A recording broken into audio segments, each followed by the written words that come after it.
सभी को जय मसीह की। मैं परमेश्वर का धन्यवाद करता हूँ। एक बार फिर प्रभु ने अपने पाक पवित्र हुजूरी में आने का मौका दिया।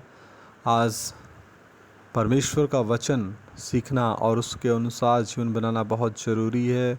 हम नम्र बने, दीन बने और प्रभु यीशु मसीह के ढील ढोल में स्वभाव में बढ़ते जाएं।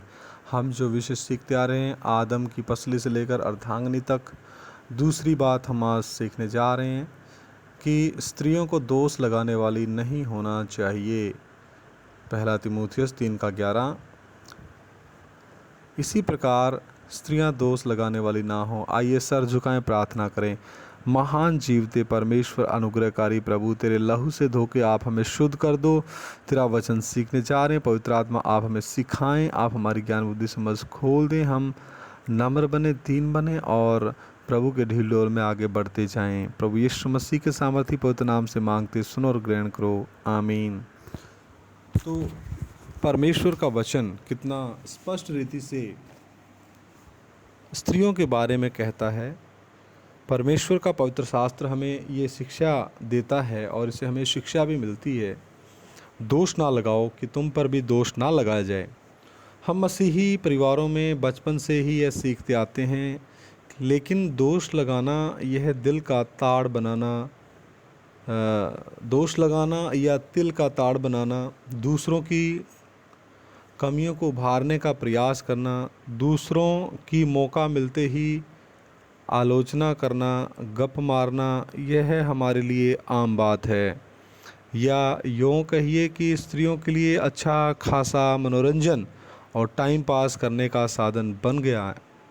लेकिन जब हम परमेश्वर के दृष्टिकोण से स्त्रियों की बात करते हैं या कर रहे हैं तो हमें यह ध्यान रखना है कि पवित्र शास्त्र हमें इस बात की अनुमति नहीं मिलती, लेकिन सख्ती के साथ हमें इस बात से दूर रहने की हिदायत भी मिली है।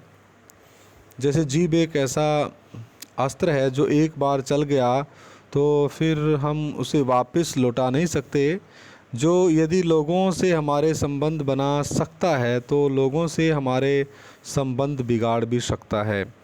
और जीभ हमारे अंतःकरण का प्रतिबिंब है, यानी कि एक शीशे के समान काम करता है कि हमारे अंदर क्या छुपा है उसको हम जीभ के द्वारा बोल करके दूसरों के सामने प्रकट कर देते हैं। इसी से हमारा जो है व्यक्तित्व बनता है। लेकिन जैसा लिखा है, जो आत्मा में है वह कभी ना कभी मुंह के द्वारा बाहर आता ही है। पौलुस प्रेरित भी इस संदर्भ में, जिसे हमने औरतों के लिए परमेश्वर के तरफ से, यानी कि परमेश्वर उनके बारे में कैसे सोचता है, आइए देखते हैं। तीमुथियुस 3:11 और तीतुस 2:3 में भी स्त्रियों को दोष लगाने वाली नहीं होना चाहिए।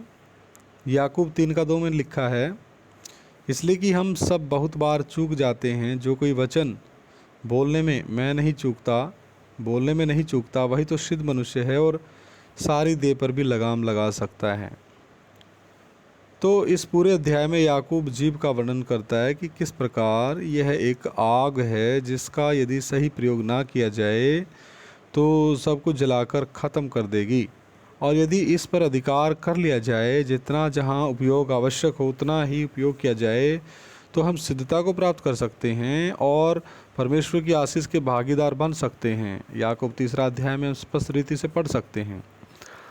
और हम अपनी जीभ का प्रयोग किस प्रकार करते हैं उससे हमारे कार्यों पर प्रभाव पड़ता है, उससे हमारे व्यक्तित्व यानी कि जो छवि नज़र आती है हमारे चरित्र की, और जिन लोगों के संपर्क में हम आते हैं वह उससे प्रभावित हुए बिना नहीं रह सकते। जिस प्रकार छोटी सी चिंगारी बढ़कर सारे जंगल को जलाकर राख कर देती है, उसी प्रकार एक गलत अफवाह, बहुत बेतुकी डींग मारने वाली गप या आलोचना इतनी बढ़ जाती है कि उस पर काबू पाना मुश्किल हो जाता है। क्योंकि एक से दूसरे के पास जब ये बात जाती तो दूसरा अपनी ओर से उसमें जोड़कर तीसरे को सुनाता और तीसरा चौथे को, तो बात आग की तरह बढ़ती ही जाती है।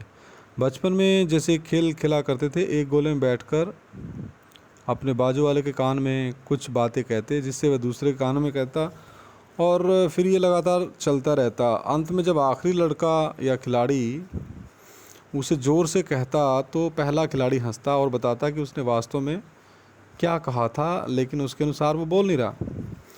जो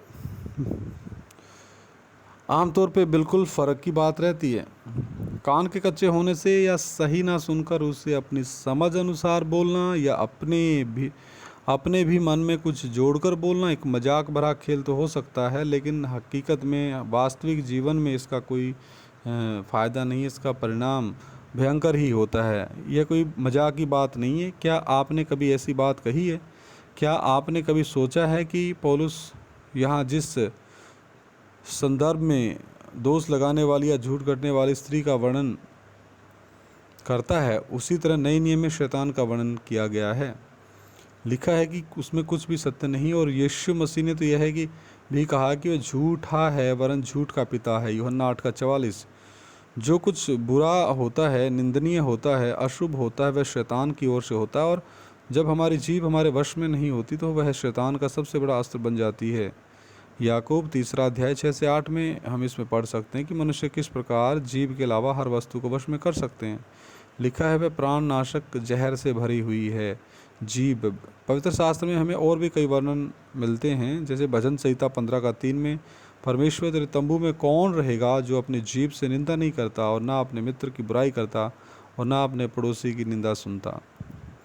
परमेश्वर तेरे तंबू में कौन रहेगा जो अपनी जीभ से निंदा नहीं करता, ना अपने मित्र की बुराई करता, ना अपने पड़ोसी की निंदा सुनता। आइए सर झुकाएं, प्रार्थना करें। हे मेरे परमेश्वर, हम कितनी बार अपने जीभ से निंदा किया, दूसरों की बुराई की, आलोचना की। प्रभु, हमें इस गंदी आदत से आप छुटकारा दे मेरे परमेश्वर।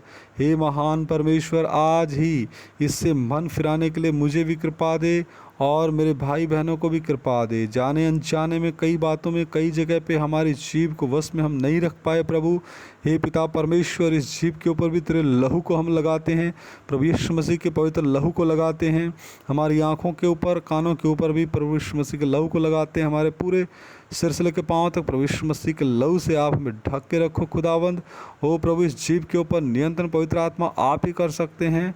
हम उतना ही बोले जितना दूसरों की उन्नति के लिए आवश्यक हो। हे मेरे परमेश्वर, इस सिद्धता में आगे बढ़ने के लिए कृपा दे।